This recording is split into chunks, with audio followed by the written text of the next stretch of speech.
وَإِن تَعْفُوا وَتَصْفَحُوا وَتَغْفِرُوا فَإِنَّ اللَّهَ غَفُورٌ رَحِيمٌ.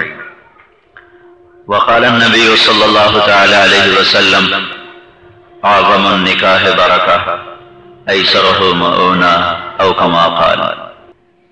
میرے محترم بھائی اور دوستو، اللہ تعالیٰ نے انسان کو اتنا علم نہیں دیا کہ یہ اپنے لیے صحیح راستے کا انتخاب کر سکے اور غلط اور صحیح میں پہچان کر سکے اور زندگی کے مقصد اور اس تک پہنچنے کی ترتیب کو جان سکے. انسان بطور انسان اس معاملے میں صفر ہے.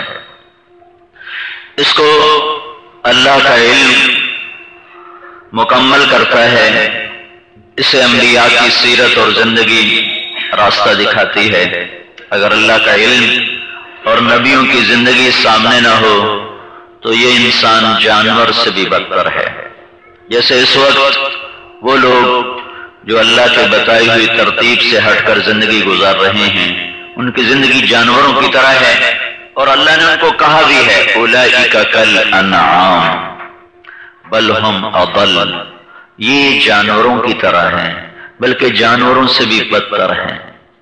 انہم الا کالانعام، یہ سوائے جانور کے اور کوئی تعبیر ان پہ صادق ہی نہیں آتی. تو اللہ تعالیٰ نے ہمیں ایک خوشخبری سنائی، الیوم اکملت لکم دینکم، میں نے تمہارے لیے دین کو مکمل کیا ہے. الیوم، آج کا مطلب ہے یہ کام پہلے کبھی نہیں ہوا، آج ہو رہا ہے. لکم کا مطلب ہے صرف تمہارے لیے ہو رہا ہے، تم سے پہلے کسی کے لیے نہیں ہوا.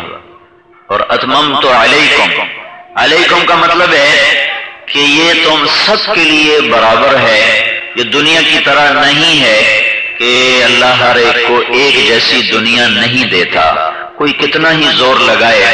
اللہ کا فرمان ہے نحن قسمنا بینہم معیشتہم، تو ہم نے تمہارے لیے تمہارے درمیان رزق کو تقسیم کیا ہے، کسی کو کم، کسی کو زیادہ، کسی کو بہت زیادہ، کسی کو بہت تھوڑا.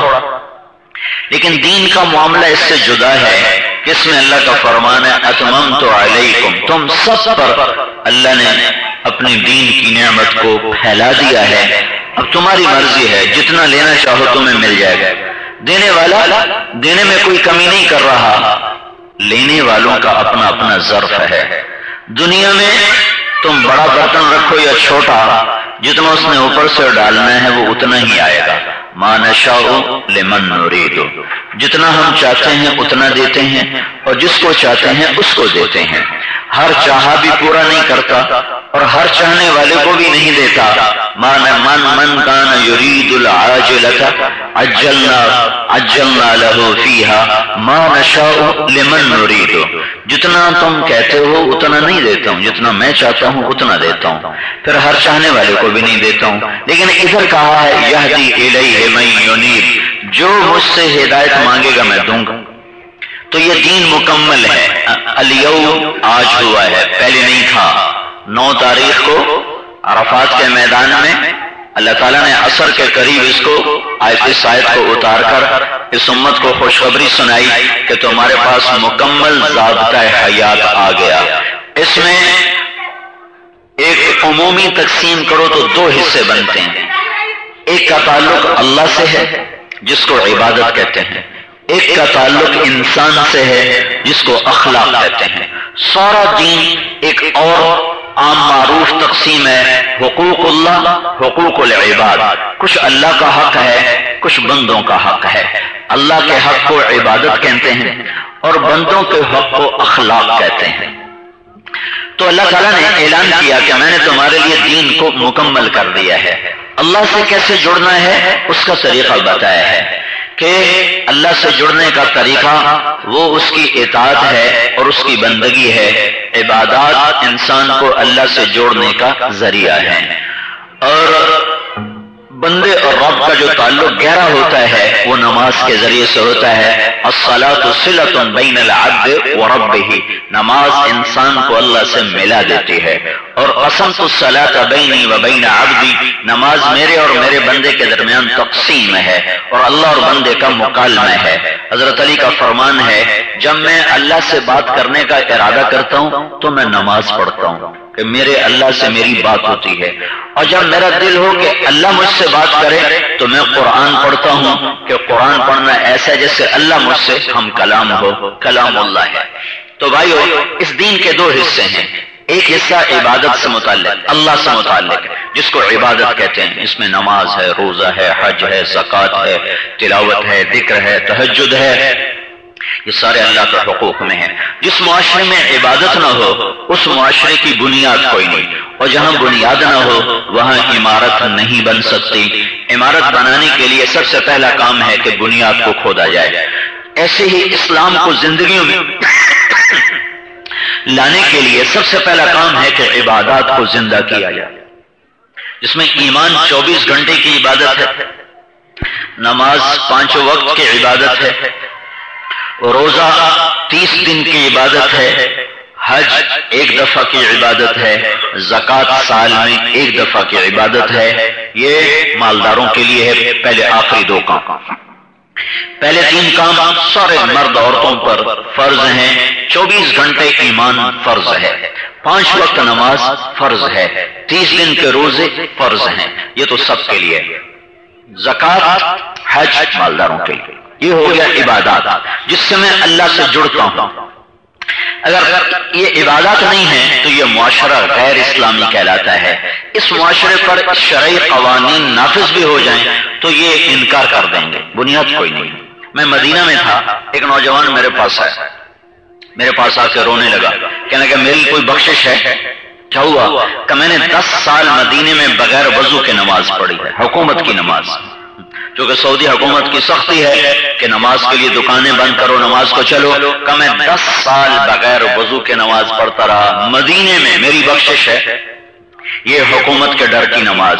اور اسی کو جب اللہ کا ڈر پیدا ہوا تب وہ رو رہا ہے، کہنے لگا میری بخشش بتاؤ، میں نے تمہاری کیسٹیں سنی، مجھے اللہ تعالیٰ نے ہدایت دی، اب میں روتا ہوں کہ کہیں میں مدینے میں بے وضو نماز پڑھتا رہا، کہیں میں پکڑا نہ جاؤں.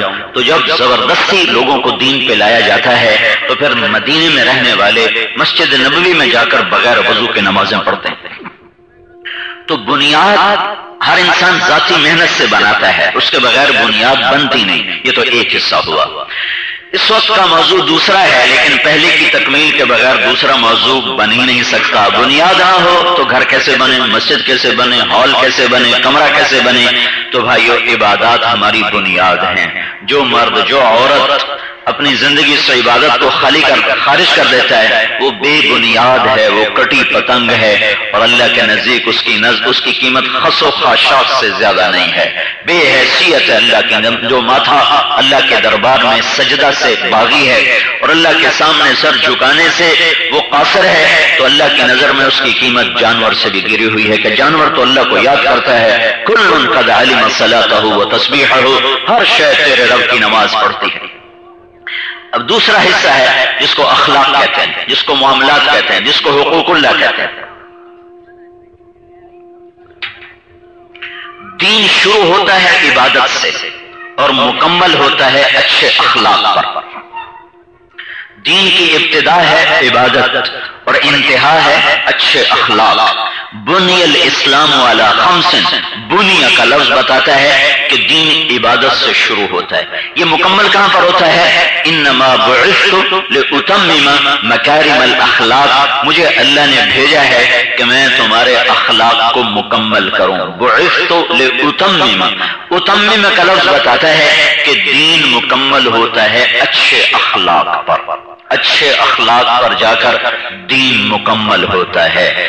جس شخص میں، جس مرد میں، جس عورت میں اخلاق کا فقدان ہے تو وہ گھر ہے جو چھت کے بغیر ہے. بنیاد عبادت اور چھت اچھے اخلاق. بنیاد نہ ہو تو چھت نہیں پڑتی، چھت نہ ہو تو وہ بنیادیں رہنے کے قابل نہیں ہیں. اس سے مالک نفع نہیں اٹھا سکتا تو باہر والے لوگ کیسے اس سے نفع اٹھا سکتے ہیں؟ جس مرد عورت میں اخلاق نہیں، جس لڑکے لڑکی میں اخلاق نہیں، وہ ایسا گھر ہے جو چھت کے بغیر ہو۔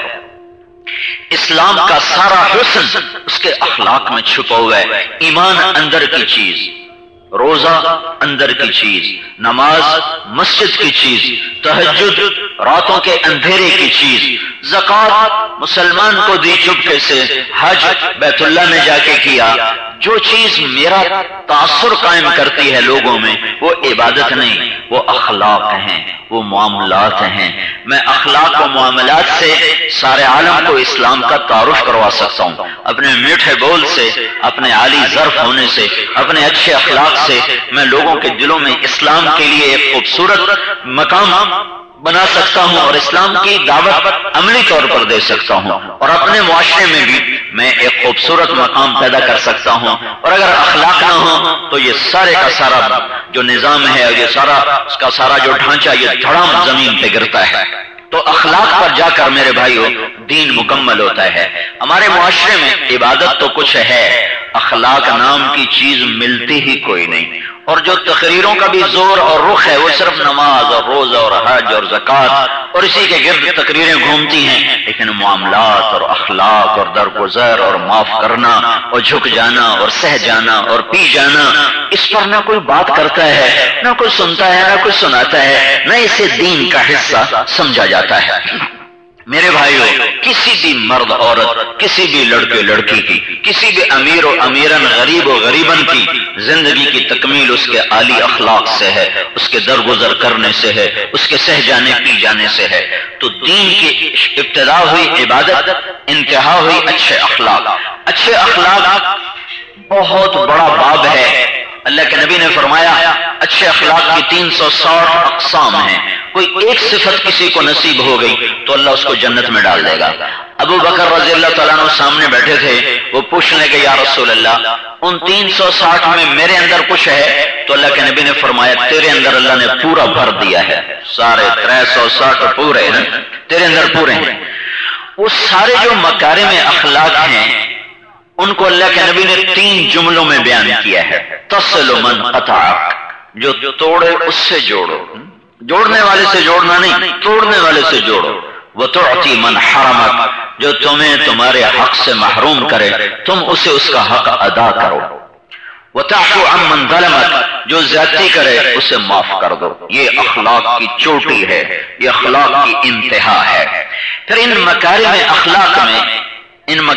اخلاق میں جو چیز اخلاق کو مکمل کرتی، جیسے عبادات کو نماز مکمل کرتی، عبادات کی بے شمار شکلیں جن کو نماز آ کے مکمل کرتی ہے، ایسے ہی میرے بھائیو اللہ تعالیٰ نے اچھے اخلاق کی جو تکمیل ہے وہ حیا سے رکھی ہے۔ حیا، اخلاق مکمل ہوتا ہے جب حیا زندہ ہو۔ حیا، جس معاشرے سے حیا نکل جائے وہ معاشرہ بد اخلاق ہو جاتا ہے، اور جو معاشرہ بد اخلاق ہوتا ہے تو آپس میں نفرتوں کی آگ بھڑکتی ہے، جس سے سمندر کے پانی بھی نہیں بجھا سکتے، جس سے آسمان کی بارش بھی نہیں بجھا سکتی، اور اس میں انسان سلگتا ہے، ہڈیاں بھی راکھ ہو کے رہ جاتی ہیں۔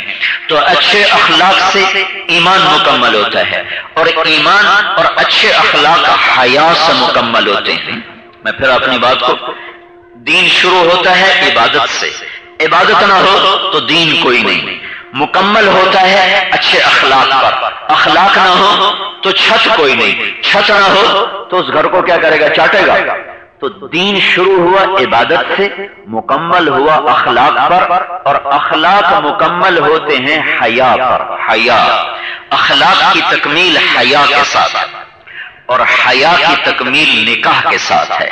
جس معاشرے میں نکاح نہیں ہوتا وہ معاشرہ بے حیا ہو جاتا ہے، اور جو معاشرہ بے حیا ہوتا ہے وہ اللہ کی پکڑ میں ایک نہ ایک دن آ جاتا ہے، اور اسے صفحہ ہستی سے مٹا دیا جاتا ہے۔ اللہ کفر کو بھی مہلت دیتا ہے، شرک کو بھی مہلت دیتا ہے، اور اللہ تعالیٰ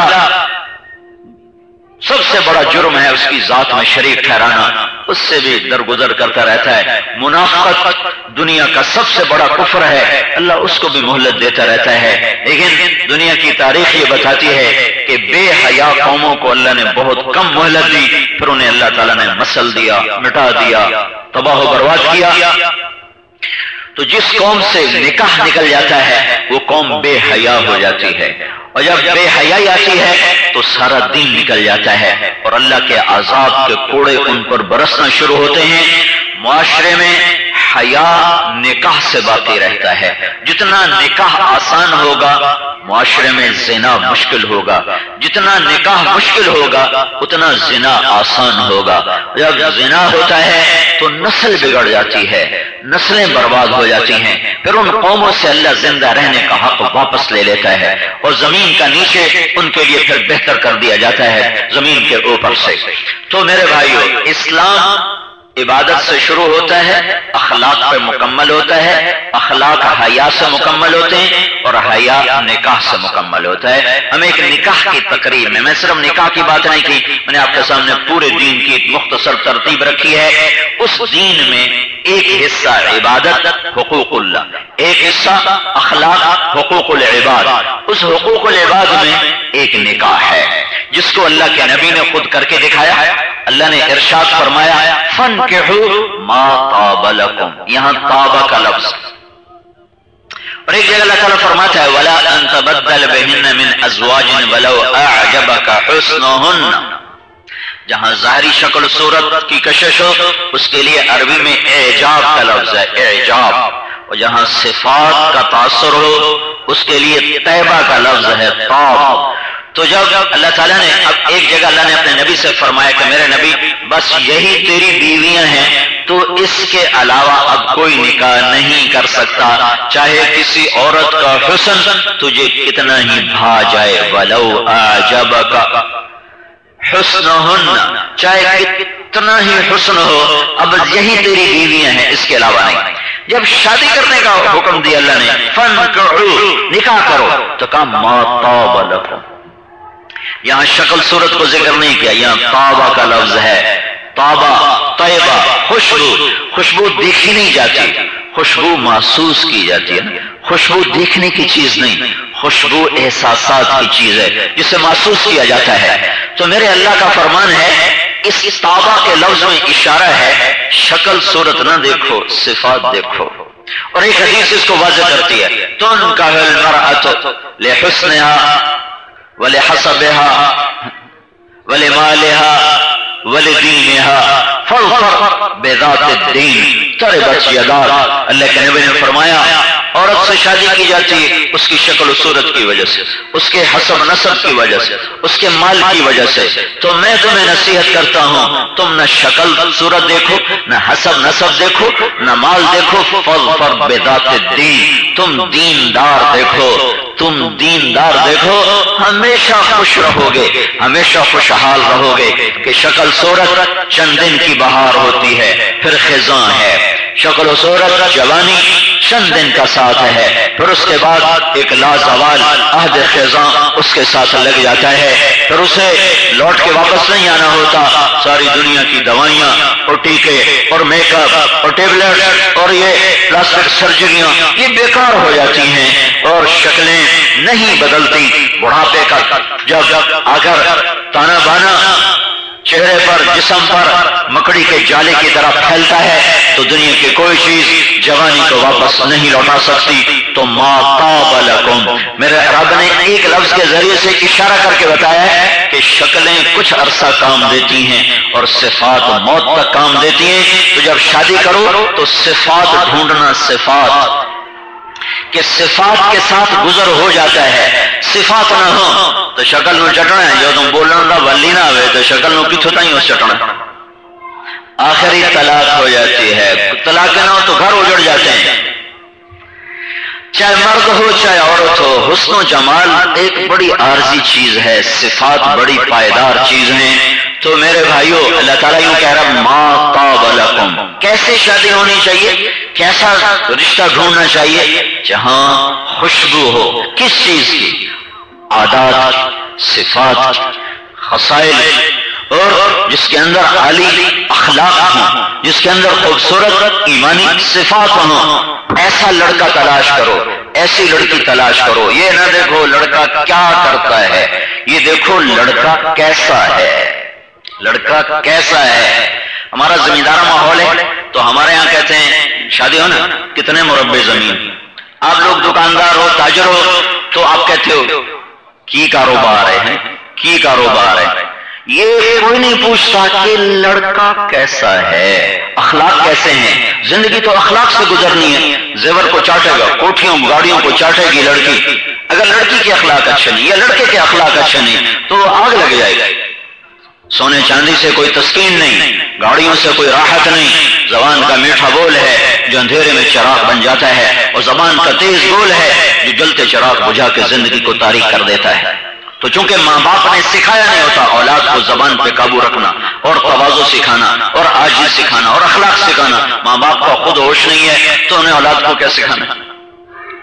اسکول کالج ویسی کاروباری اڈے ہیں، وہاں کون سکھاتا ہے؟ وہ بھی ایسے ہی سارا۔ تو آپ کا ماحول ہے لڑکا کیا کرتا ہے، ہمارا ماحول ہے کتنی زمین ہے۔ تو ہمارے فیملی میں ایک رشتہ تھا، بہت نیک بچی، تو اس کی ماں ماسی نے کیا رشتہ کیا، تو میں نے پوچھا اس کی ماسی سے، میں کہا ماسی لڑکا کیا ہو جائے؟ تو اگو آندھی پترو دے 14 مربع۔ آپ نے میرا سوال سن، میں کہا ماسی شور کیا ہو جائے؟ اگو ماسی آندھی پترو دے 14 مربع۔ تو میں نے بات کو پھر دہرایا، میں کہا ماسی شور کیا ہو جائے؟ اگو ماسی آندھی پترو دے 14 مربع۔ میں نے پھر تیسری دفعہ پوچھا، میں کہا ماسی شور کیا ہو جائے؟ کہ پترو دے 14 مربع۔ میں کہا اماں میں کوئی فارسی بولی جانا، میں کی پوچھی جانا، تو کی دسی جانا؟ میں زمینہ نہیں پوچھیاں، زمینہ نال شادی ہوندی، زمینہ نال گھر وسدیں، مربعاں تے جائیداداں نال گھر وسدیں۔ 2 سال بعد طلاق ہو، 2 سال بعد گھر اجڑ گیا۔ کہ زندگی پیسے سے نہیں بلکہ آباد ہوتی، زندگی کی آبادی کا تعلق یہ ایک زبان کے میٹھے بول سے ہے۔ جس لڑکے کا بول میٹھا ہوگا، جس لڑکی کا بول میٹھا ہوگا، اس کا گھر ہمیشہ بہار ہی بہار دیکھے گا، کبھی خزاں کے تھپڑے نہیں آئیں گے۔ اور جہاں لڑکی کا بول تیز ہو، لڑکے کی زبان میں تیزی ہو، درگزر نہ ہو، معاف کرنا نہ ہو، وہ گھر جہنم بن جاتا ہے، پٹی بن جاتا ہے۔ زندگی چیزوں کا نام نہیں ہے، زندگی احساسات کا نام ہے۔ جب احساسات مجروح ہوتے ہیں تو کیا لطف انجمن کا جب دل ہی بجھ گیا ہو، 100 بار چمن مہکا 100 بار بہار آئی، دنیا کی وہی رونق دل کی وہی تنہائی۔ احساسات جب مجروح ہوتے ہیں تو یہ گھی کے چراغ اور سونے چاندی کے برتن اور یہ چمکتی گاڑیاں اور یہ زرق برق لباس اور یہ کھنکتے زیور، میرے رب کی قسم یہ مٹی کے ٹھیکرے بن جاتے ہیں، اور میں کوئی چیز نہیں ہے جو دل کی دنیا کو آباد کر سکے۔ جب اخلاق اچھے ہوتے ہیں، زبان کا بول میٹھا ہوتا ہے، گھر میں کسی کی برائی نہیں، کسی کی غیبت نہیں، کسی پہ کیچڑ نہیں اچھالا جا رہا، کسی کی کمیاں نہیں پکڑی جا رہی، خوبیوں کو دیکھا جا رہا ہو، صفات کا تذکرہ کیا جا رہا ہو، تو وہ گھر جنت بن جاتا ہے، وہاں رحمت اترتی ہے۔ ہمارا معاشرہ عجب ہے، ایک لڑکی کو اٹھا کے لے آتے ہیں، میں ایک بول بولوں گا اور لڑکی اپنا گھر، ماں باپ بہن بھائی سب چھوڑ ایک نوجوان جوان کے ساتھ چلی جائے گی اور ہمیشہ کے لیے گھر چھوڑ کے نکل جائے گی۔ اس کو ضرورت ہے محبت دینے کی، ابھی اس کا دل ادھر نہیں لگا، ابھی اس کا دل پیچھے ہے، ابھی ماں یاد آئے گی، باپ یاد آئے گا، بہنیں یاد آئیں گی، بھائی یاد آئیں گے، اپنا ماحول یاد آئے گا۔ لیکن سسرال والے آتے کہتے ہیں ہن تو ساڈی ہو گئی، ہن تو پیچھا مڑتے بھی نہیں دیکھنا، ہن تو ایدی بھی خدمت کرنے، تو ایدی بھی خدمت کرنی، تو ایدے کو نہیں بولنا، تو ایدے کو نہیں بولنا، تو ایدے کو نہیں بولنا۔ یہ پابندیاں الگ اور دوربینیں الگ کی کیتی جاندی ہے۔ بیٹیوں کے عیب چھپاتی ہیں مائیں اور بہوؤں کے عیب اچھالتی ہیں، وہی جب ماں بنتی ہے تو عیب چھپاتی ہے، جب ساس بنتی ہے تو اس کے تنکے کو بھی شہتیر بنا کر اٹھاتی ہے، اور اپنے گھر سے اپنے بیٹے کا گھر یہ مائیں خود اجاڑ کے بیٹھ جاتی ہے۔ اس کے پیچھے کیا ہوتا ہے؟ صرف اخلاق کی کمی، صرف اخلاق کی کمی، صرف اخلاق کی کمی، اور کوئی کمی نہیں ہوتی، صرف اخلاق کی کمی ہے کہ آنے والے کو لینا۔ ہماری تو زندگی، ہم تو اللہ کا شکر ہے کہ ہم ایمان والے ہیں، مسلمان ہیں، ہم بیٹیوں کا رشتہ خود تلاش کرتے ہیں اور عزت کے ساتھ اس کو رخصت کرتے ہیں۔ جاؤ مغرب کی بچی سے پوچھو جو 11 سال کی عمر میں شوہر کو تلاش کرنا شروع کرتی ہے اور وہ 50 سال کی ہو جاتی ہے اور ہزاروں گود اس کی بدلتی ہیں اور ہزاروں پہلو وہ گرماتی ہے، لیکن بوڑھا ہونے کے بعد بھی اسے خامن دستیاب نہیں ہے، وہ ٹشو پیپر کی طرح ہے، استعمال کیا پھینک دیا، استعمال کیا پھینک دیا۔ 1792 میں ایک عورت تھی لندن میں، میری والسٹون کرافٹ، جس نے سب سے پہلے کتاب لکھی تھی آزادی نسواں، عورتوں کو آزاد کیا جائے اور مردوں کے شانہ بشانہ کام کیا جائے۔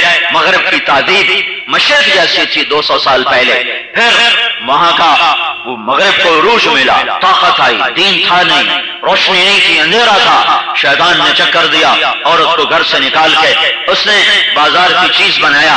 پھر عورت تو عورت ہی ہے، چاہے مغرب میں پیدا ہو چاہے مشرق میں پیدا ہو، فطرت بدل سکتی ہے، فطرت کو کوئی مسخ کر سکتا ہے۔ 1998 میں اسی انگلینڈ کا سروے کیا گیا اور عورتوں سے پوچھا گیا تم گھریلو خاتون بننا چاہتی ہو یا ایسا ہی جیسے چل رہا ہے؟ تو 98% عورتوں نے کہا ہم گھریلو زندگی گزارنا چاہتی ہیں لیکن ہمیں خامند نہیں ملتے، ہمیں خامند دستیاب نہیں ہے، ہمیں بوائے فرینڈ ملتے ہیں۔ ایک ڈرامہ رائٹر تھے اشفاق احمد صاحب مرحوم، بہت نیک آدمی تھے، بڑی اچھی میری ان سے سلام دعا تھی۔ وہ ایک دفعہ مجھ سے فرمانے لگے کہ میں تبلیغ کے کام سے متاثر ہوا انگلینڈ میں جا کر، ہم ایک گشت میں ان کو ملنے گئے تھے، مجھ سے کہنے لگے تبلیغ کے کام کی عظمت میرے دل میں بیٹھے انگلستان میں، کہ میں ایڈنبرا میں ایک پارک میں بیٹھا تھا، میری بیوی بھی میرے ساتھ تھی، تو ایک جماعت آئی تبلیغ والے اور انہوں نے آ کر اذان دی اور نماز شروع کر دی، مغرب کی نماز۔ تو لڑکیاں اکٹھی ہو گئی پارک میں، جب وہ سلام پھیرا امام نے تو لڑکیاں آگے بڑھی، تو میں نے بیوی سے کہا آؤ سنو دیکھو یہ کیا بات چیت ہوتی۔ تو ہم دونوں میاں بیوی پہنچے تو ایک لڑکی نماز پڑھانے والے سے کہہ رہی تھی تمہیں انگلش آتی ہے؟ انہوں نے کہا جی آتی ہے۔ وہ کہنے لگی یہ کیا کام کیا ہے؟ کہا جی ہم نے اپنے اللہ کی عبادت کی۔ وہ کہنے لگی آج تو اتوار نہیں ہے؟ تو اس نوجوان نے کہا ہم دن میں 5 دفعہ روزانہ اپنے اللہ کو یاد کرتے ہیں۔ تو لڑکی کہنے لگی یہ تو بہت زیادہ ہے کہ 5 دفعہ عبادت کرتے ہو تو باقی کام کیسے کرتے ہو؟ تو وہ لڑکے نے اس نماز امام نے اس کو تھوڑی سی بات سمجھائی تو سنتی رہی، سر ہلاتی رہی، پھر کہنے لگی اچھا ٹھیک ہے بہت مہربانی، اور اس نے ہاتھ بڑھایا آگے اس سے مصافحہ کرنے کے لیے۔ تو اس نوجوان نے کہا میں معافی چاہتا ہوں میں آپ کو ہاتھ نہیں لگا سکتا۔ تو لڑکی نے کہا کیوں؟ کہ یہ ہاتھ میری بیوی کی امانت ہے، یہ اسی کو لگ سکتا ہے اور کسی کو نہیں لگ سکتا۔ تو اس لڑکی کی ایک چیخ نکلی اور وہ زمین پہ گر گئی اور پھوٹ پھوٹ کے رونا شروع کر دیا اور کہنے لگی وہ لڑکی کتنی خوش قسمت ہے جس کے تم خامند ہو، وہ کتنی خوش قسمت عورت ہے جس کے تم خامند ہو، کاش یورپ کا مرد بھی ایسا ہوتا۔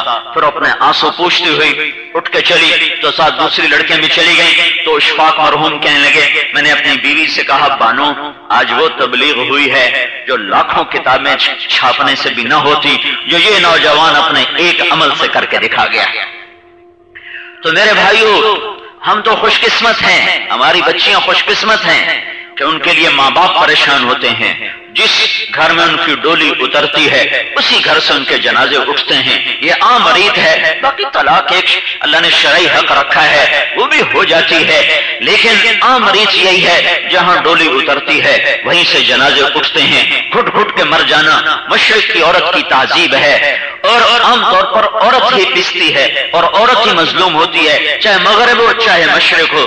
بہت کم عورتوں کی بھی زیادتیاں ہوتی ہیں لیکن وہ کم ہیں، زیادہ چونکہ اقتدار مرد کے ہاتھ میں ہوتا ہے تو زیادہ زیادتی بھی اسی کی طرف سے ہوتی ہے۔ اس لیے میرا اللہ عورتوں کی بجائے مردوں سے قرآن میں کہتا ہے عاشروہن بالمعروف، ان جن لڑکیوں کو اپنے گھر لے کے جا رہے ہو ان کے ساتھ سلوک بھی اچھا رکھنا، عاشروہن بالمعروف، ان کے ساتھ اچھا سلوک کرنا۔ فإن کرہتموہن، اگر تمہیں نہیں پسند آئیں تو بھی صبر کرنا، بدتمیز نہ ہو جانا اور اپنے اخلاقات خراب کر دینا اور اس کی دل آزاری نہ کرنا۔ عسا ان تکرہوا شیئا ویجعل اللہ فیہ خیرا کثیرا، تمہارا یہ صبر تمہارے لیے بہت بڑی بھلائی۔ اس کا جگر تو دیکھو کہ تمہیں بیٹی اپنے ہاتھوں سے دے رہا ہے، پھر اس سے پوچھتے ہو فریج تے دیتا کوئی نہیں، گڈی تو تیرے پیو دیتی کوئی نہیں، تے کوئی مکان ہی نہیں، نہ لعنت ہے ایسے مطالبات پر اور ایسے انسانوں پر زمین آسمان کی اور زمین آسمان کے رب کی، جو کسی کی بیٹی کو لے جانے کے بعد کہتے ہیں فریج کا دیتا کوئی نہیں، تے گڈی کا دیتی کوئی نہیں۔ یہ لوگ انسان نہیں ہیں، یہ انسانیت کی شکل میں درندے ہیں جو انسانیت کے نام پر بوجھ ہیں اور اسلام کے نام پر بدنما داغ ہیں۔ ان سے انسانیت الگ کونوں میں بیٹھ کے جا کے روتی ہے کہ کیا جگر پایا ہے بھیڑیے جیسا کہ کسی کی عزت کو اٹھا کے لاؤ اور پھر کہو گڈی تو دیتی کوئی نہیں، پیسے تو دیتے کوئی نہیں۔ تھوڑے دن پہلے مجھے ایک فون آیا، ہمارے اپنے علاقے کی بتا رہا ہوں، ایک شخص کا، ایک نوجوان کا فون آیا کہ میری بہن کو سسرال والوں نے واپس کر دیا ہے کہ جا پہلے فریج لیتے آتا تیری آبادی ہے۔ مجھے ایک فون آیا، ہمارے اپنے علاقے کی بتا رہا ہوں، ایک شخص کا، ایک نوجوان کا فون آیا کہ میری بہن کو سسرال والوں نے واپس کر دیا ہے کہ جا پہلے فریج لیتے آتا تیری آبادی ہے۔ تو میں جانتا تھا، سارا گھر میرے سامنے تھا، میں نے اسی وقت فریج اٹھا کے ان کو دیا۔ میں کہا اچھا پتر نصیب دی گل ہے، گندیاں دے وس پے گی تیری بہن، دے اللہ کرے گھر آباد رہ جاوے، گھر نہ ٹوٹ جاوے۔ تو میرے بھائیو بہنوں، ہمارے معاشرے میں ایک ٹھنڈی آگ ہے جو سلگ رہی ہے، جو نظر نہیں آ رہی۔ شعلے کی آگ بھڑکتی ہے تو بھاگ کے پانی گراتے ہو، فائر بریگیڈ بلاتے ہو۔ یہ بد اخلاقی کے جو شعلے بھڑک رہے ہیں، انہیں کس پانی سے بجھاؤ گے؟ اس کے لیے کس فائر بریگیڈ کو بلاؤ گے؟ اس کے لیے کون سی بارش اللہ سے مانگو گے؟ اس کے لیے میرے نبی کے اخلاق ہیں، وہ آئیں گے تو یہ آگ بجھے گی، وہ نہیں ہے تو یہ معاشرہ ایسے ہی سلگتا رہے گا اور ایسے ہی جلتا رہے گا۔ انہیں دھن دولت کسی گھر کو چین نہیں دیا کرتا، پیٹ بھر کے روٹی جانور بھی کھا لیتا ہے، انسان نے کھا لیا تو کیا ہوا؟ کسی انسان کی انسانیت کی معراج یہ ہے اس کی زبان کا بول میٹھا ہو، وہ درگزر کرنا جانتا ہو، وہ غصے کو پینا جانتا ہو، وہ عیب چھپانے جانتا ہو، وہ عیبوں پہ پردے ڈالنا جانتا ہو۔ جس کی بیٹی کو گھر لے کر آئے اسے بیٹی بنا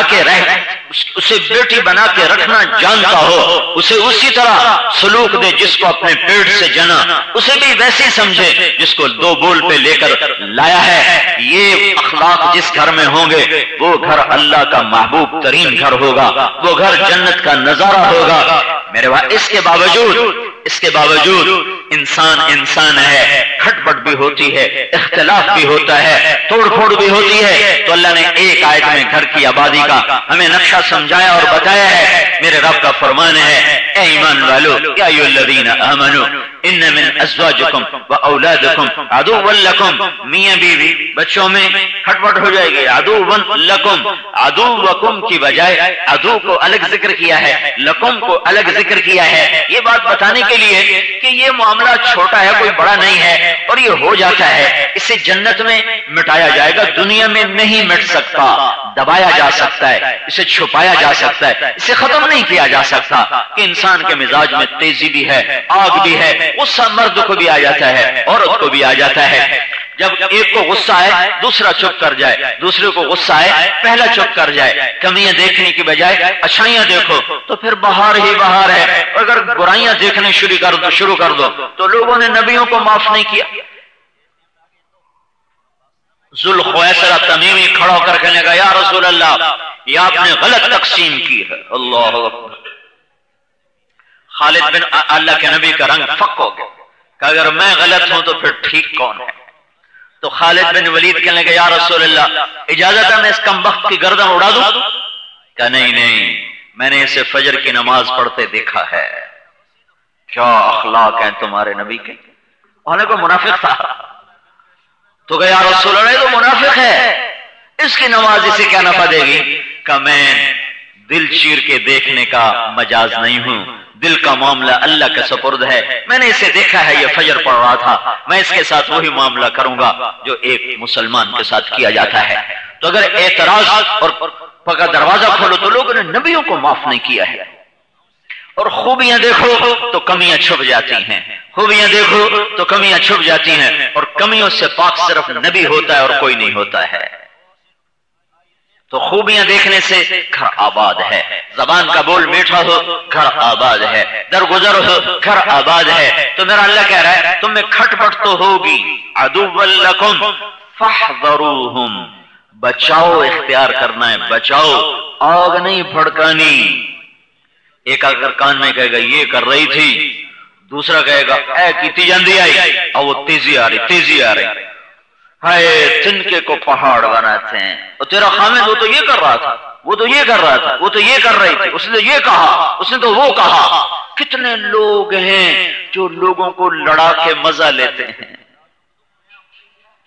الباغون البراء الدحضا، میرے نبی نے کہا یہ وہ لوگ ہیں جو لوگوں کو المفرقون بین الاحبہ، جو رشتوں کو توڑتے ہیں، ناتوں کو توڑتے ہیں اور محبتوں کو جو مٹاتے ہیں، یہ اللہ کی نظر میں اتنے غلیظ ہیں جیسے تمہاری نظر میں پاخانہ غلیظ ہے۔ کتنی عورتیں ہیں دعائیں مانگتی میرے بیٹے کی شادی کر، جب شادی ہو جاتی ہے تو پھر اسی کا گھر اب برباد کرنے کے پیچھے پڑ جاتی ہیں۔ کیا ہوتا ہے؟ ایک نفسیات بتاتا ہوں۔ بچہ ماں نے جنا ہوتا ہے، وہ اس کی ماں اور بچے کا تعلق ہوتا ہے، محبت ہوتی ہے، الفت ہوتی ہے۔ پھر کیا ہوتا ہے؟ شادی ہوتی ہے تو محبت تقسیم ہوتی ہے، بچے کی محبت بیوی کے ساتھ ہوتی ہے، اس کا رخ ادھر پھرتا ہے، یہ ماں باپ اس سے حسد پیدا ہو جاتا ہے، اور ماں باپ کے اندر ایک رقابت کا جذبہ پیدا ہو جاتا ہے، حالانکہ ان کو پتہ نہیں ہوتا، وہ شعور نہیں ہوتا۔ لیکن میں آپ کو بیتی جو دنیا میں ہو رہی ہے، جو دنیا میں گھروں میں ہو رہا ہے وہ بتا رہا ہوں، دیکھا ہوا بتا رہا ہوں کہ کیا ہوتا ہے کہ جب محبت تقسیم ہوتی ہے، بیٹا بیوی کے ساتھ بیٹھتا ہے تو ماں کو لاشعور میں، احساسات میں نہیں، لاشعور میں حسد پیدا ہوتا ہے، اور بہنوں کو حسد پیدا ہوتا ہے کہ ہونے دینا والی ہر والے بیوی نہیں طواف ہو رہے ہیں، سانو تو بھول ہی گئے ہو۔ ایک انتہائی میرا قریبی دوست، اس کا گھر ماں باپ نے اجاڑ دیا، طلاق دلوا دی۔ کس بات پر؟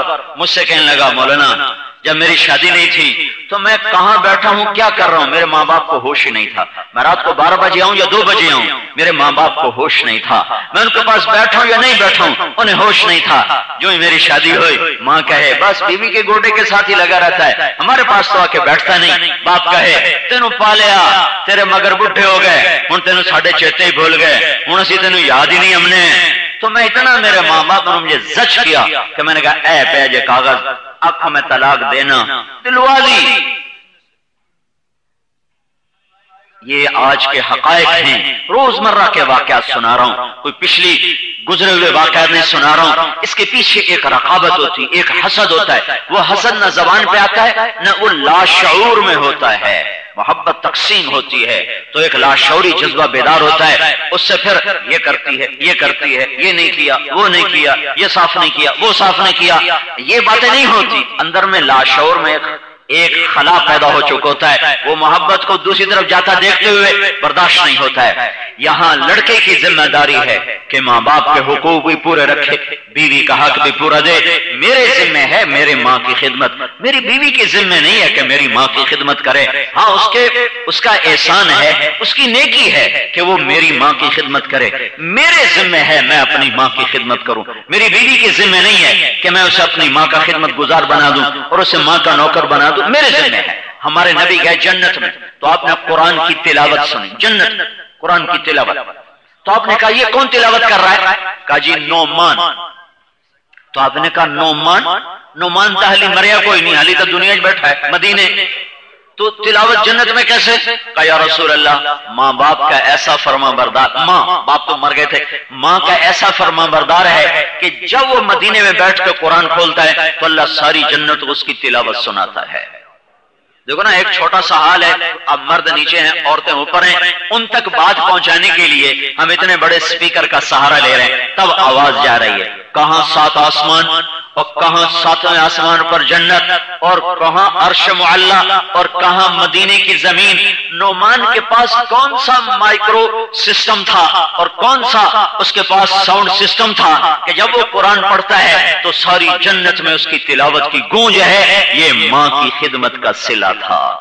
وہ اپنی بیوی کو خدمت نہیں کرنے دیتے تھے، ماں کے لیے سالن خود پکاتے تھے، روٹی خود پکاتے تھے، پھر سامنے بیٹھ کر لقمے بنا بنا کے ماں کو اپنے ہاتھوں سے کھلاتے تھے، پھر اس کے کپڑے خود دھوتے تھے، پھر اس کا بستر خود صاف کرتے تھے، ماں کے سر میں تیل خود لگاتے تھے، کنگھی خود کرتے تھے۔ اور ماں کوئی کام کہتی اور سمجھ میں نہیں آیا نا تو یہ نہیں کہتے تھے اماں دوبارہ آکھی میں نے سمجھ نہیں لگی، بھاگ پڑتے اور باہر جا کر اپنی بیوی کو اشارہ کرتے، بیوی کو باہر بلا کر کہتے میری ماں کیا کہہ رہی تھی مجھے سمجھ میں نہیں آیا ہے، تو بتا۔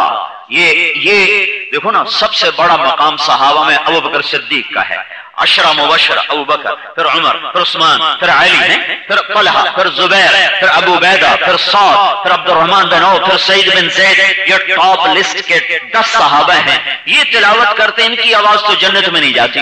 نعمان کا شاید نام آپ میں سے بہت سے لوگوں نے آج ہی سنا ہوگا، شاید یہ واقعہ بھی آج ہی سنا ہو۔ نعمان ایک عام درجے کا صحابی ہیں، عشرہ مبشرہ میں شامل نہیں ہیں، کسی بڑی مجلس شورا میں شامل نہیں، کسی علاقے کے امیر گورنر نہیں ہیں، لیکن ان کو اللہ نے یہ صفت عطا فرمائی کہ جب وہ کہتا ہے الف لام میم تو ساری جنت اس کی آواز سے گونجتی ہے۔ اور اس کے پیچھے کیا ہے؟ ماں کی خدمت ہے، ماں کی خدمت ہے۔ تو یہ لڑکے کے ذمہ ہے، ماں باپ کو اپنا مقام دے، باپ کو اپنا مقام دے، بیوی کو اپنا مقام دے، اور یہ جانے والی کے ذمہ ہے کہ اپنے دل کو وہاں لگائے۔ دل لگتے لگتے لگتا ہے، اور چونکہ ہمارا معاشرہ انتقامی قسم کا ہے، اس میں درگزر کوئی نہیں ہے، تو اپنی زبان کو دانتوں تلے دبا لے اور سی لے اور سہ جائے اور پی جائے۔ اس کے اخلاق کا صلہ اللہ اسے دنیا میں بھی دے گا اور اسے آخرت میں بھی دے گا۔ تو میرے رب نے کہا کہ کھٹبٹ ہوگی لیکن 3 کام کرنا تو تمہارا گھر بچ جائے گا۔ ان تعفوا وتصفحوا وتغفروا فإن اللہ غفور رحیم۔ جب کہیں کھٹبٹ ہو جائے تو آگ نہ لگانا، تیلی نہ لا چھڑیا جائے، پانی سٹیا جائے۔ پانی کے میں سٹنا ہے، 3 کام کرو۔ ان تعفو، لڑکی سے کچھ زیادتی ہو جائے یا لڑکے سے ہو جائے، لڑکی کے ماں باپ سے ہو یا لڑکے کے ماں باپ سے، یہی 4-5 ہیں جو شروع میں معاملے میں پیش ہوتے ہیں۔ تو کیا کرو؟ ان تعفو، اس بات کو چھپا دو، مٹا دو، زبانوں پہ مت آنے دو۔ عفو چھپانے کو کہتے ہیں، چھپا دو، اسے مٹا دو، مٹا دو، چھپا دو، بات کو بڑھنے نہ دو، سنو ہی نہیں، بس بس ختم کرو ختم کرو ختم کرو۔ بات چلتی ہے تو اثر ہوتا ہے، جب بات دب جاتی ہے تو اثر بھی مٹ جاتا ہے۔ یہ زبان کا بول دنیا کا سب سے بڑا جادو ہے، زبان کا بول دنیا کا سب سے خطرناک جادو ہے۔ یہ گھروں کو آباد بھی کر دیتا ہے، گھروں کو اجاڑ بھی دیتا ہے، آگ بھی لگا دیتا ہے اور گلزار بھی بنا دیتا ہے۔ ایک بول ہوتا ہے، ایک بول۔ تو میرے رب نے کہا ان تعفو، زبانیں بند کر لو اور اس کو مٹاؤ۔ اگر چھوٹے کے کم بڑے آ کر اس کو مٹانے کی کوشش کرو اور زبانیں بند کرو۔ وتصفحوا، دوسرا کام کیا کرو؟ دل صاف کرو، دل صاف کرو۔ صفحہ، یہ گال کا یہ حصہ صفحہ کہلاتا ہے، یہ چونکہ یہاں بال نہیں ہوتے، بال نہیں ہوتے۔ تلوار کو بھی صفحہ کہتے ہیں، اس پہ کوئی نشان نہیں ہوتا۔ وتصفحوا، کا دل صاف کرو، دل صاف کرو۔ دل کیسے صاف ہوگا؟ تذکرہ مٹانے سے دل صاف ہوگا۔ پھر تیسرا کام کیا کرو؟ وتغفروا، اور معاف کرو۔ پہلے کیا کرو؟ مٹاؤ، پھر کیا کرو؟ دل کو سے مٹاؤ، پھر کیا کرو؟ معاف کرو۔ اور مغفرت صرف معافی کو نہیں کہتے، مغفرت کے ساتھ کھلانا پلانا بھی ہو اور معافی بھی ہو، اس کو مغفرت کہتے ہیں۔ جب آپ دعا کرتے ہو نا اللہم اغفر لی، یا اللہ مجھے معاف کر، ہیں تو ہمارے ماحول میں اس کا اتنا ہی ترجمہ سمجھا جاتا ہے، اللہم اغفر لی، یا اللہ مجھے معاف کر۔ اس کا اتنا ترجمہ نہیں ہے اللہم اغفر لی، اس کا پورا ترجمہ یہ ہے یا اللہ گناہ معاف کر، جنت عطا کر۔ عربی میں مغفرت کا مطلب صرف معافی نہیں ہے، مغفرت پلس عطا، معافی کر کچھ دے بھی صحیح، معافی کر کچھ دے بھی صحیح۔ تو میرا کہتا ہے تعفو، مٹاؤ، وتصفحوا، دل سے مٹاؤ، وتغفروا، معافی کے ساتھ کھانے کھلاؤ، ہدیہ دو، تحفے دو، تو تمہارے دل صاف ہو جائیں گے۔ اور جب تم یہ کام کرو گے فإن اللہ غفور الرحیم، تو میں تمہارے گناہ معاف کر دوں گا۔ صرف نماز روزے سے گناہ معاف نہیں ہوتے، میاں بیوی کا جھگڑا مٹانے سے بھی گناہ معاف ہوتا، آپس میں صلح کرنے سے بھی گناہ معاف ہوتا۔ تو میں بڑا غفور الرحیم ہوں، تو معاف کرنا، ہدیہ دینا، تحفہ دینا میرے نبی کا فرمان ہے۔ جب تم میں کوئی مسافر سفر سے گھر واپس آئے تو گھر والوں کے لیے کوئی تحفہ لے کر ضرور آئے، اور کچھ نہ ہو تو پتھر ہی لے کر آ جائے کہ تیرے لیے ہدیہ لایا ہوں، تیرے لیے تحفہ لایا ہوں۔ یہ دلوں کو نرم کر دیتا ہے اور محبتوں کو پروان چڑھا دیتا ہے۔ تو اللہ تعالیٰ کے محبوب صلی اللہ تعالی علیہ وسلم نے یہ ترتیب زندگی بتائی ہے جو میں نے آپ کی خدمت میں پیش کی ہے۔ پھر آپ نے خود اپنی 11 شادیاں کی، 4 بیٹیوں کی شادیاں کی، تو 15 شادیاں آپ نے اپنے ہاتھوں سے، 11 اپنی کی ہیں، 4 بیٹیوں کو رخصت کیا ہے، اس میں آپ نے سادہ بھی کیا ہے، تکلف بھی کیا ہے اور شاہانہ بھی کیا ہے۔ تینوں کام آپ نے کیے ہیں۔ یہ تینوں پسندیدہ سادگی ہے، پسندیدہ سادگی ہے، سادگی ہی سنت ہے، تکلف کی اجازت ہے، پر تکلف کی اجازت ہے، کیونکہ ایک مزاج کی امت نہیں ہے، کچھ غریب ہیں، کچھ مالدار ہیں، کچھ درمیانے ہیں۔ تو اللہ کے محبوب نے اس میں تو مختلف رنگ اختیار کیے، لیکن جس سے گھر چلتا ہے وہ میں تفصیل سے پہلے بتا چکا ہوں۔ وہ یہ کھانے پینے نہیں ہے، وہ یہ رنگ برنگے لباس نہیں ہے، وہ صورت اور مورت نہیں ہے، وہ یہ زبان کا میٹھا بول ہے۔ میٹھے بول میں جادو ہے، یہ وہ جادو ہے جو سر چڑھ کے بولتا ہے۔ آپ ذرا سر جھکا لو، اللہ تمہیں اونچا اٹھائے گا۔ اب ذرا نیچے ہو جاؤ، اللہ تمہیں اوپر کرے گا۔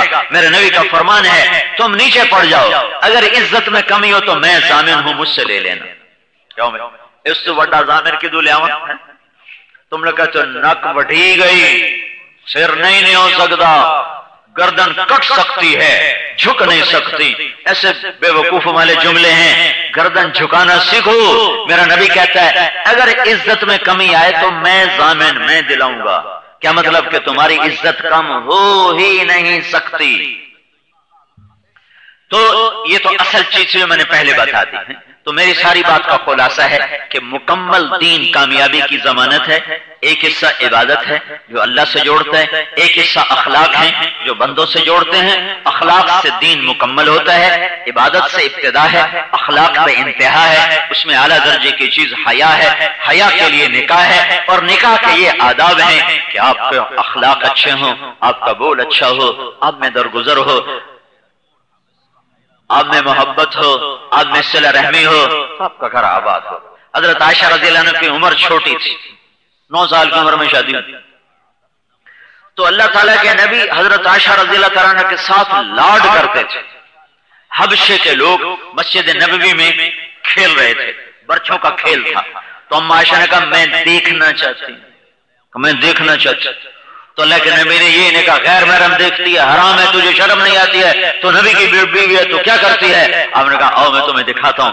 تو آپ دروازے میں کھڑے ہو گئے اور اپنا پردہ بنا لیا اور ام عائشہ کو پیچھے کھڑا کیا، اور حضرت عائشہ رضی اللہ عنہ آپ کے کندھے پر سر رکھ کر تھوڑی سی اوٹ میں ہو کر آپ وہ تماشا دیکھتے رہے، اور اللہ کے نبی کھڑے ہو کے دکھاتے رہے جب تک حضرت عائشہ نے یہ نہیں کہا میری بس۔ آپ نے اس وقت تک وہیں کھڑے ہو کر دکھایا اور وہاں سے نہیں ہٹے جب تک حضرت عائشہ نے یہ نہیں کہا کہ بس اب میری بس ہے۔ یہ تمہارے نبی کے اخلاق ہے اپنے گھر میں۔ ہائے ہائے، حضرت میمونہ کے ہاں آپ کی باری تھی، آپ ایک ایک رات ٹھہرتے تھے، ایک ایک رات۔ حضرت میمونہ کے ہاں باری تھی، رات کو پیشاب آیا، آپ اٹھے پیشاب کو، پیچھے حضرت میمونہ کی آنکھ کھل گئی، انہوں نے دیکھا اللہ کا نبی کوئی نہیں، تو ان کو چکر دے دیا نفس نے، وہ کہنے لگی مجھے چھوڑ کے دوسری بیوی کے پاس چلے گئے، میری باری میں دوسری بیوی کے پاس، تو انہیں کنڈی لگائی۔ تھوڑی دیر کے بعد اللہ کے نبی آئے تو دروازہ بند، تو آپ نے دستک دی، کہا دروازہ کھولو میمونہ، کہا میں نہیں کھولتی۔ تو آپ نے کیا ہوا، خیر تو ہے؟ کہا مجھے چھوڑ کے میری باری میں دوسری بیوی کے پاس جاتے ہیں۔ کہ اللہ کی بندی انی حاقن، اور مجھے تو پیشاب زور کا آیا تھا، میں پیشاب کرنے گیا تھا۔ کہنے کے نہیں مجھے خوب پتہ ہے آپ مجھے چھوڑ کے دوسری بیوی کے پاس گئے۔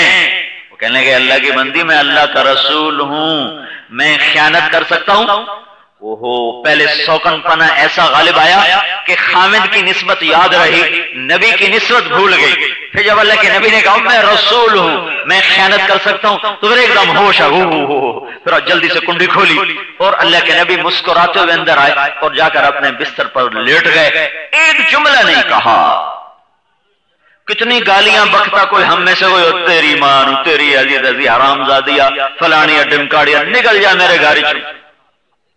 یہ اللہ کے نبی نے کر کے دکھایا ہے. تو یہ وہ اخلاق ہیں بھائی جس میں اللہ یہ تمہارا گھر میرا گھر چلے گا. باقی یہ مظاہر شادی کے مناظر ہیں، اس میں سادگی مطلوب ہے اور تکلف کی اجازت ہے. میرے نبی نے حضرت عائشہ سے نکاح کیا اتنا سادہ کہ دلہن خود نبی کے گھر چلی گئی، کوئی بارات نہیں، کوئی ایسا مجمع نہیں. دلہن گئی اور جا کر ماں باپ خود ہی اللہ کے نبی کے گھر چھوڑ کے آ گیا. اور ولیمہ ہوا، آپ نے دودھ کا پیالہ تھا، سعد بن عبادہ نے بھیجا، آنے والوں کو آپ نے دودھ پلا دیا، ولیمہ ہو گیا. پھر آپ نے تقلو والا بھی کیا ہے. ام سلمہ رضی اللہ عنہ کے ولیمے پر سالن پکایا گیا، روٹی پکائی گئی، کھانا کھلایا گیا. حضرت صفیہ کے ولیمہ 3 دن ہوا. 3 دن ولیمہ کیا جا سکتا ہے، 3 دن ولیمہ ہو سکتا ہے. حضرت صفیہ کا ولیمہ آپ نے 3 دن کیا، لیکن ولیمہ تھا بڑا آسان.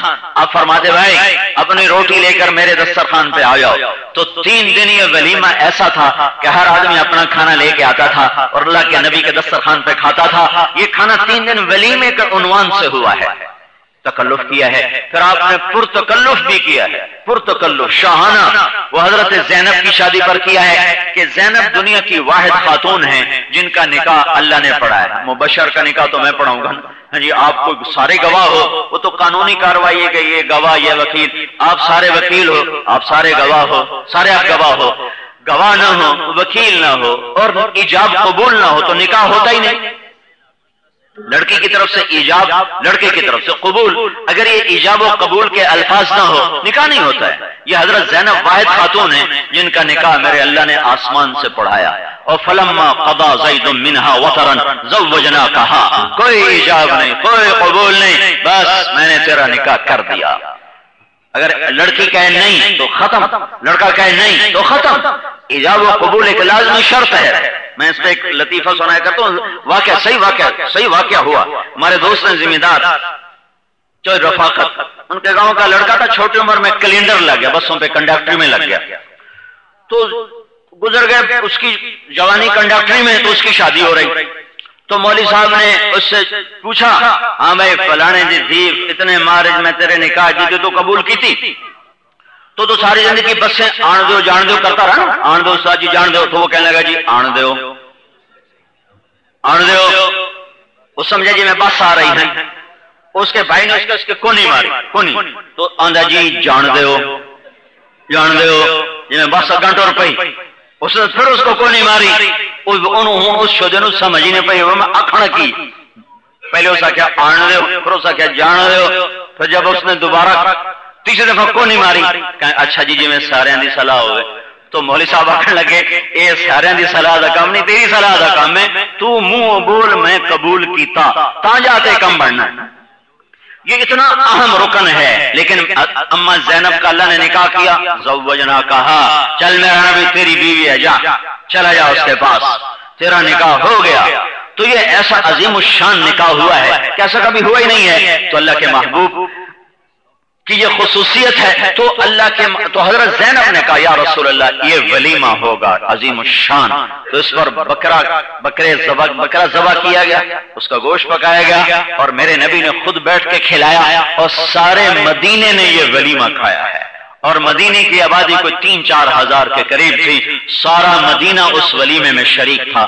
تو پرتکلف بھی ہے، سادہ بھی ہے، جیسے یہ درمیانہ سا ہے، درمیانہ بھی اور سادہ بھی اور پرتکلف بھی. سادگی مطلوب ہے اور تکلف اور پرتکلف کی اجازت ہے، چونکہ اللہ کا نبی عالمی نبی ہے. مالداروں کا بھی، بادشاہوں کا بھی، فقیروں کا بھی اور غریبوں کا بھی، مسکینوں کا بھی اس نے سب کے لیے راستہ بنا دیا ہے. حدود کے اندر شادی میں تکلف جائز ہے. آتش بازی اور موسیقی اور رنگ برنگے پھل جھڑیاں اور فضول لائٹیں، یہ وہ چیزیں ہیں جو اللہ کے رسول کے ہاں منع ہیں اور اللہ کے ہاں ناپسندیدہ منع ہیں. باقی 100 بلائے، 1000 بلائے، سارا فیصلہ آباد بلائے، اس کی گنجائش موجود ہے. حضرت عشر بن قیس رضی اللہ تعالیٰ عنہ یمن کے سردار تھے، پھر ارتداد کے فتنے میں اسلام چھوڑ دیا. حضرت ابوبکر کی بہن سے ان کا نکاح تھا. پھر توبہ کی توفیق ہوئی تو مدینے میں آئے تو ابوبکر سے کہنے لگے آپ کی بہن کے ساتھ میرا نکاح برقرار ہے؟ کہنے لگے ہاں برقرار ہے. تو وہاں سے اٹھے اور چلے گئے اونٹ منڈی، ہمارے یہاں بکر منڈی، وہاں اونٹ منڈی، جتنے اونٹ کھڑے تھے سارے جا کے ان کی ٹانگیں کاٹ دی۔ تو لوگوں میں شور مچ گیا، یہ اشعث کو کیا ہو گیا، کیا ہو گیا؟ تو پھر انہوں نے اعلان کیا، بھائی انہیں ذبح کرو اور مدینے والوں گوشت اٹھا کے لے جاؤ اور جتنے مالکان ہو آ جاؤ، مجھ سے قیمت وصول کرو، یہ میرا سادہ سا ولیمہ ہے، اگر میں یمن میں ہوتا تو اس سے بڑا ولیمہ کرتا۔ یہ ساری شکلیں موجود ہیں، اس میں تکلف بھی ہو سکتا ہے، سادگی بھی ہو سکتی ہے، پر تکلف بھی ہو سکتا ہے۔ یہ ساری چیزیں شریعت سے آپ کو بتا رہا ہوں، کوئی اپنی طرف سے نہیں بتا رہا ہوں۔ حضرت فاطمہ کا ولیمہ انتہائی پر تکلف تھا کہ اس میں سویٹ ڈش کے پیسے اللہ کے نبی نے خود دیے تھے۔ حضرت علی تو فقیر آدمی تھے، آپ نے کہا علی ولیمہ کرو، کہا یہ میرے پاس تو کچھ نہیں۔ تو سعد بن ابی وقاص نے کہا میرے پاس ایک بھیڑ کھڑی ہے، کہا ذبح کرو، بھیڑ ذبح کی۔ تو آپ نے 9 درم دیے کہ جاؤ بازار سے کھجور لاؤ، پنیر لاؤ، گھی لاؤ۔ تو حضرت نے 5 درم کے چھوارے خریدے، 4 درم کا پنیر خریدا اور 1 درم کا گھی خریدا، اور یہ لا کر اس کو رگڑ رگڑ کے نا اس کی سویٹ ڈش بنائی، اور حضرت علی کے ولیمے میں یہ سویٹ ڈش اللہ کے نبی کی طرف سے رکھی گئی۔ اور آپ نے جو سالن پکا وہ بکرے وہ بھیڑ کا گوشت چھوٹا، تو اس میں آپ نے چھوارے ڈلوا، اس کو قورمہ بنوایا، پھر جو کی تازہ روٹی اور یہ چھوارا ملا ہوا گوشت اور وہ اللہ کے نبی کا پیش کردہ سویٹ ڈش، اور اس کے ساتھ انگور بھی رکھے گئے اور تازہ کھجور بھی رکھی گئی۔ حضرت انس فرماتے ہیں ہم نے فاطمہ اور علی جیسا ولیمہ کہیں کھایا ہی نہیں تھا۔ تو یہ ساری شکلیں شریعت کے اندر کی ہیں، باہر کی نہیں ہیں۔ ہمارے دیندار طبقے میں یہ ہے، کوئی تھوڑا سا تکلف کر کہتے بڑا اسراف کیا ہے، بڑا اسراف کیا ہے، اس سے تو کسی غریب کی بچی کی شادی کرا دیتے۔ یہ بھی غلط باتیں ہیں۔ اور مالداروں میں یہ ہے، جب تک کنجری نہ ناچے، جب تک آتش بازیاں نہ ہو، جب تک ڈھول ڈھمکے نہ ہو، تو کہتے ہیں یہ کوئی شادی ہے تو کوئی مرگ ہے۔ یہ دونوں تصور غلط ہیں، یہ دونوں باتیں اللہ کے حدود کے باہر ہیں۔ اللہ نے جب تکلف کی اجازت دی ہے تو پھر اعتراض کرنا بے محل ہے۔ ہاں یہ دیکھو کوئی خلاف شریعت کام تو نہیں، اگر خلاف شریعت کام نہیں ہے تو سادگی مطلوب ہے، مسنون ہے، محبوب ہے، اور تکلف کی اجازت ہے۔ یہ ساری چیزیں میرے نبی کی بتائی ہیں، میں نے آپ کے سامنے پیش کی ہیں۔ اپنی بیٹی کو جو جتنا دے سکتا ہے تھوڑا دے، زیادہ